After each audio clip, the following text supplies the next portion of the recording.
Oi turma, tudo bem? O assunto de hoje é metabolismo eritrocitário.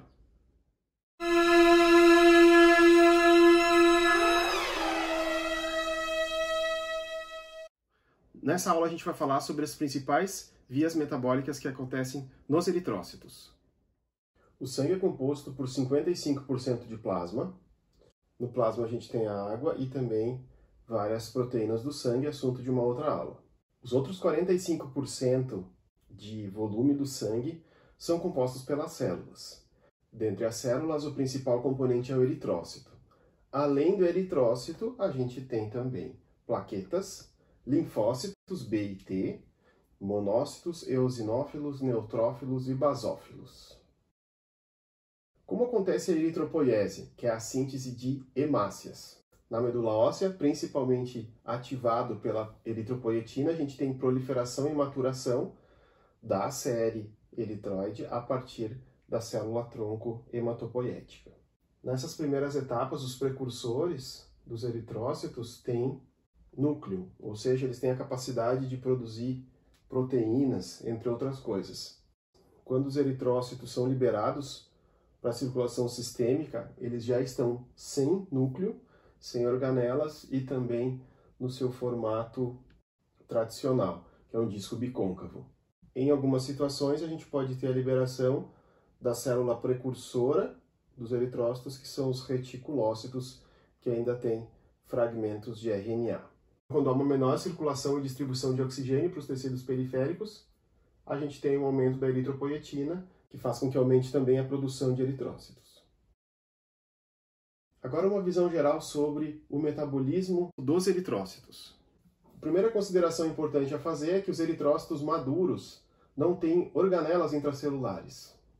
Portanto, as vias metabólicas que os eritrócitos conseguem utilizar são as citoplasmáticas. Além da hemoglobina, o citoplasma dos eritrócitos possui enzimas importantes para a prevenção e reparo do dano ocasionado por espécies reativas de oxigênio. Por não terem organelas, e aí a gente fala principalmente da mitocôndria, o metabolismo energético dos eritrócitos fica restrito à glicólise.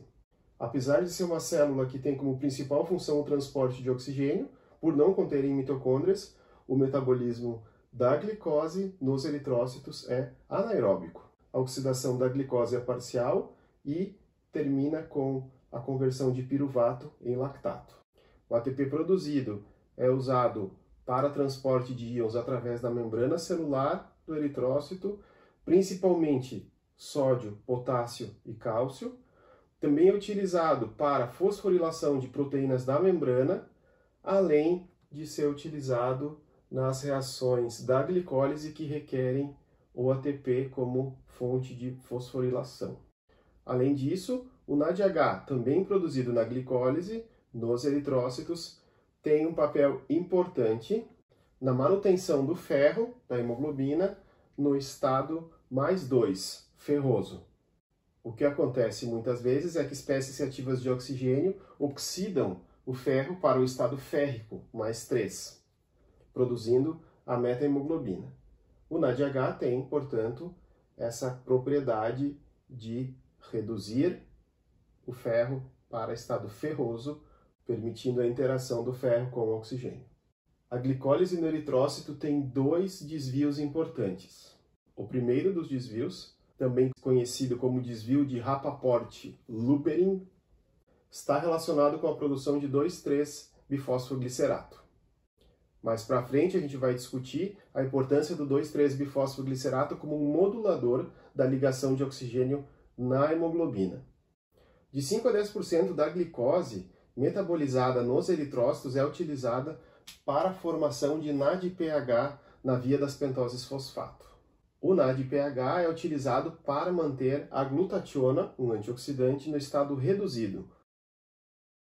A glicólise é uma via metabólica bastante antiga, de 10 reações, que tem como objetivo a oxidação parcial da glicose até piruvato. Como já foi mencionado, o fato de não ter mitocôndria nos eritrócitos faz com que o caminho do piruvato seja a produção de lactato através da enzima lactato desidrogenase. Então a glicólise vai fornecer como saldo 2 moléculas de ATP e 2 moléculas de NADH para cada glicose que é oxidada. Os eritrócitos também fazem o ciclo de Cori, que é um ciclo que acontece entre fígado e essas células. O ciclo de Cori também pode acontecer entre o fígado e o músculo esquelético. No caso dos eritrócitos, como a gente acabou de ver, a glicose é oxidada até piruvato, depois convertida em lactato. Esse lactato não vai ficar dentro dos eritrócitos, ele vai ser, através do sangue, enviado até o fígado. O fígado capta esse lactato proveniente dos eritrócitos e, através da gliconeogênese, produz glicose, disponibilizando novamente essa glicose no sangue para eritrócitos ou outras células. A via das pentoses fosfato é um desvio da glicólise. E essa via metabólica tem 2 etapas, uma etapa oxidativa e uma etapa não oxidativa. Na etapa oxidativa, a gente tem a produção do NADPH com a produção de ribulose 5-fosfato. Se a célula tiver necessidade de produzir nucleotídeos, a gente não tem a parte não oxidativa e a partir da ribulose 5-fosfato vai formar ribose 5-fosfato utilizada nesse processo de síntese de nucleotídeos. Como a hemácia não vai precisar de nucleotídeos, essa ribulose 5-fosfato vai ser desviada de volta para a glicólise, agora através dessa etapa não oxidativa, e vai formar frutose 6-fosfato e gliceraldeído 3-fosfato. Essa figura mostra uma visão geral do metabolismo da glicose nos eritrócitos. Então, como foi comentado, a glicose, ao entrar no eritrócito, vai ser fosforilada e vai ser direcionada para a via glicolítica com o objetivo de produzir ATP e NADH e, como produto final, o lactato, que vai ser enviado até o fígado. A glicose também vai ser desviada para a via das pentoses fosfato. Essa via vai produzir NADPH e o NADPH vai ser um substrato da enzima glutationa redutase, que tem como objetivo produzir a glutationa reduzida, GSH. A glutationa reduzida é um antioxidante muito importante dos eritrócitos. Essa glutationa reduzida, GSH, vai ser utilizada pela enzima glutationa peroxidase para converter peróxido de hidrogênio, que é uma espécie reativa de oxigênio, em água. Esse peróxido de hidrogênio pode, entre outras coisas, ser convertido em radical hidroxil, que é uma espécie reativa de oxigênio bastante reativa. Então, situações em que a gente tem uma produção aumentada de espécies reativas de oxigênio vão ativar todo esse sistema de defesa antioxidante. Existem algumas situações, especialmente uma anemia, causada por deficiência da enzima glicose 6-fosfato desidrogenase, onde as hemácias são hemolizadas por terem problemas na defesa antioxidante. Importante lembrar que a glicose 6-fosfato desidrogenase é a enzima regulatória da via das pentoses. Ou seja, se ela não estiver funcionando, essa via também não vai funcionar.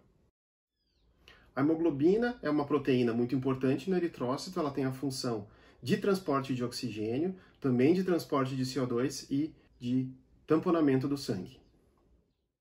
É importante também a gente comentar algumas coisas sobre o grupo M, sua estrutura, síntese e também como é a sua regulação.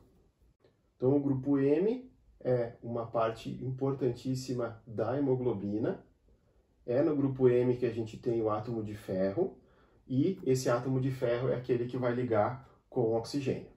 Para a produção de uma molécula de M, 8 moléculas de glicina e succinil-CoA são necessárias. Uma série de porfirinogênios são produzidos em sequência na síntese do M. Na última reação da síntese do grupo M, a gente tem a adição do ferro. O M regula sua própria produção ao inibir a enzima que dá início ao próprio processo de síntese do M, ácido delta-aminolevolínico sintase. Existe um grupo de doenças chamado de porfirias, doenças caracterizadas por deficiência em enzimas da síntese do M. Essas doenças caracterizam-se por problemas na pele e ou complicações neurológicas. Rapidamente, uma curiosidade sobre esse grupo de doenças. Existe uma possível ligação entre as porfirias e as lendas dos vampiros. Isso pode parecer estranho, falar de vampiro em uma aula de bioquímica, mas acredita-se que talvez pacientes com porfirias tenham sido confundidos com vampiros, principalmente porque esses pacientes muitas vezes apresentavam sensibilidade à luz e a pele bem clara. E aqui temos uma galeria de vampiros um tanto quanto famosos. Nosferatu, primeiro filme de vampiro que fizeram. Bento Carneiro, vampiro brasileiro, pelo grande Chico Anísio. Em homenagem aos meus filhos, a Marceline, vampira da Hora de Aventura, desenho bem massa. Um vampiro de Lego. E Dom Drácula, o vampiro de um mangá, um anime muito legal. Como ocorre a distribuição e metabolismo do ferro no nosso corpo? A nossa fonte de ferro é a dieta. Então o ferro proveniente da dieta vai ser absorvido no intestino, incorporado a transferrina, que é uma proteína transportadora de ferro, e essa transferrina vai então distribuir o ferro entre alguns tecidos. Que tecidos são esses? Os ossos recebem bastante ferro, porque é lá que acontece a eritropoiese. Então a gente vai precisar de ferro nos ossos para a produção do grupo M, que vai ser incorporado na hemoglobina nos precursores dos eritrócitos. O ferro também é distribuído entre os tecidos, porque eles, por exemplo, são importantes na produção de grupo M, que vai ser incorporado em citocromos, que são enzimas muito importantes de vários processos na célula, principalmente em relação a vias de obtenção de energia. Ele também vai ser necessário para a produção de outras enzimas que ligam ferro e, por exemplo, a mioglobina, uma enzima que transporta oxigênio no tecido muscular. A transferrina também vai entregar um pouco de ferro para o fígado. O fígado acaba sendo um reservatório importante de ferro, porque ele tem altas concentrações de ferritina. Ferritina é uma proteína onde o ferro vai ligar e ficar armazenado no fígado. A gente tem também uma pequena quantidade de ferritina sérica, que reflete a quantidade de ferritina hepática e pode ser usada como indicadora dos estoques de ferro. A perda de ferro acontece principalmente nas fezes. Um detalhe importante para mencionar também sobre a distribuição do ferro é em relação à sua absorção. De origem alimentar, a gente pode ter o ferro como ferro M, ou seja, está ligado no grupo M, e aí entra principalmente os alimentos de origem animal, carnes, e o ferro não M, que é o ferro livre. O ferro M, exatamente por estar num grupo apolar, tem uma facilidade maior no seu processo de absorção. Já o ferro não M, que está livre, precisa estar no estado mais 2 para que ele possa ser absorvido. Existem alguns fatores que facilitam essa absorção de ferro porque fazem com que mais ferro esteja no estado mais 2. Um desses fatores é a presença de vitamina C, ou ácido ascórbico. Também é importante a gente destacar alguns aspectos clínicos do metabolismo do ferro. Então é importante a gente fazer a avaliação principalmente de 3 parâmetros: ferro sérico, transferrina e ferritina. Eles são importantes na identificação precoce da deficiência de ferro, na identificação de anemias decorrentes da deficiência de ferro e também no diagnóstico diferencial entre deficiência de ferro e outras doenças crônicas acompanhadas de anemia. A transferrina, como a gente viu agora há pouco, é a proteína plasmática que transporta ferro. Ela é uma proteína de fase aguda negativa. O que significa isso? Ela tem a sua concentração diminuída em resposta a alguma agressão. Na maioria das anemias carenciais, e a gente inclui aqui principalmente a anemia ferropriva, por deficiência de ferro, a gente tem valores elevados de transferrina. Por que isso acontece? Porque o corpo passa a produzir mais transferrina com o objetivo de tentar aumentar o transporte de ferro para tentar aumentar o transporte de oxigênio. A ferritina é a principal proteína intracelular responsável pela reserva de ferro. Ao contrário da transferrina, a ferritina é uma proteína de fase aguda positiva. Ela aumenta em resposta a alguns processos, por exemplo, inflamatórios, infecciosos ou traumáticos. Como a ferritina reflete a reserva de ferro, ela estará diminuída no caso de anemias carenciais, como, por exemplo, a anemia ferropriva. E sobre a degradação do grupo M em bilirrubina. Depois de aproximadamente 120 dias, os eritrócitos são captados e fagocitados por células do sistema retículo endotelial, especificamente agora falando da hemoglobina. A hemoglobina é desmontada, a porção proteica, que é a globina, vai ser quebrada e os aminoácidos vão ser disponibilizados para as células. O grupo M, que além de vir da hemoglobina, pode vir também da degradação de citocromos e da mioglobina, vai ser convertida em bilirrubina. Essas reações vocês podem ver nessa figura da direita.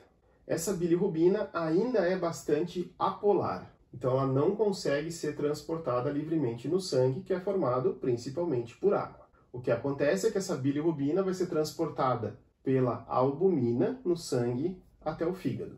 No fígado, a bilirrubina desliga da albumina e ali acontece também uma etapa bastante importante, que é a conjugação da bilirrubina. Essa bilirrubina vai ser conjugada com o ácido glicurônico. No intestino, algumas bactérias vão desconjugar a bilirrubina do ácido glicurônico e converter a bilirrubina em urobilinogênios. Alguns desses urobilinogênios são absorvidos para o sangue e excretados na urina. No entanto, a maioria do urobilinogênio é oxidada e excretada nas fezes. Existem 3 fatores importantes que alteram a ligação do oxigênio. São eles o 2,3-bifosfoglicerato, ligação covalente do CO2 e a ligação de prótons. O primeiro dos fatores que altera a ligação do oxigênio é o 2,3-bifosfoglicerato. Como foi mencionado lá no início dessa aula, o 2,3-bifosfoglicerato é produzido a partir do 1,3-bifosfoglicerato, que é um intermediário da glicólise. A enzima que faz essa conversão é a bifosfoglicerato mutase. O 2,3-bifosfoglicerato liga na hemoglobina na cavidade central formada pelas suas 4 subunidades, aumentando a energia necessária para as mudanças conformacionais que facilitam a ligação do oxigênio. Portanto, o 2,3-bifosfoglicerato diminui a afinidade da hemoglobina pelo oxigênio. O oxigênio fica menos ligado na hemoglobina, o que significa que ele é mais facilmente liberado nos tecidos quando a hemoglobina tem mais 2,3-bifosfoglicerato. O segundo fator que altera a ligação do oxigênio é a ligação covalente da hemoglobina no CO2. A maioria do CO2 produzido no metabolismo nos tecidos é carregado até os pulmões na forma de bicarbonato. Um pouco desse CO2 é ligado de forma covalente à hemoglobina.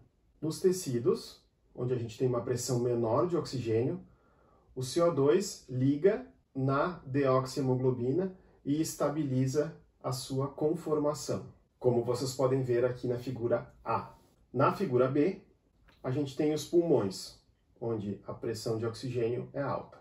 O oxigênio vai ligar na hemoglobina e esse CO2 que estava ligado vai ser liberado. O terceiro e último fator é a ligação de prótons, também chamado de efeito Bohr. A ligação de prótons pela hemoglobina diminui a sua afinidade pelo oxigênio. O pH do sangue diminui à medida que ele chega aos tecidos, porque a concentração de prótons aumenta.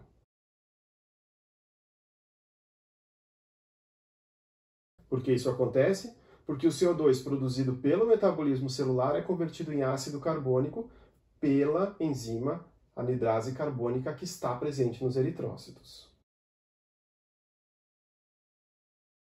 A dissociação desse ácido carbônico produz prótons, que vão reagir com vários aminoácidos na estrutura da hemoglobina, causando alterações conformacionais que facilitam a liberação de oxigênio. Nos pulmões, acontece o contrário. O oxigênio liga na hemoglobina, provocando uma liberação de prótons que vão combinar com bicarbonato para formar ácido carbônico. Essa diminuição de prótons vai fazer com que o pH do sangue aumente. A anidrase carbônica vai clivar o ácido carbônico em água e CO2, e o CO2 vai ser eliminado nos pulmões. O objetivo da aula de hoje, então, foi falar sobre as principais vias metabólicas que acontecem nos eritrócitos, quais são as suas funções e como elas podem alterar a função dessas células. Essa foi a aula de hoje, espero que tenham gostado. Até a próxima. Participação especial, Jack.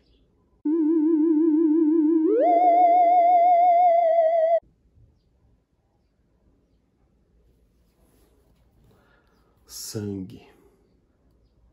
Não gosto de sangue. Glicólise, pipipi, ciclo de Krebs. Não, Krebs não. Core, pipipi. Tô feliz. Hoje não tem muito erro de gravação, o erro sou eu.